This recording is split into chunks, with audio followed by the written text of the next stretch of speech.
Kala itu 19 tahun lalu, lahir dan bertumbuh di ruang kecintaan Kota Kembang. Saat ini tengah menempuh pendidikan sarjana di salah satu universitas terbaik di Indonesia, Diponegoro University, dengan program studi kebanggaan Social Anthropology.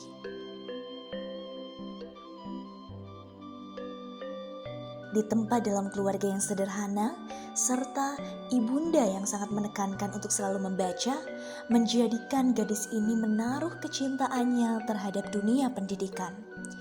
Atas perpanjangan tangan Tuhan, membuatnya seringkali meraih prestasi di tingkat regional dan internasional. Dengan ilmunya yang tak seberapa, kini aktif sebagai pembicara. Menulis dan menyanyi menjadi dua hal yang melekat dalam diri. Gadis ini bernama Aura Angelica. Diamanahkan menjadi finalis Putri Pendidikan Indonesia tahun 2021 mewakili provinsi tercinta Jawa Barat.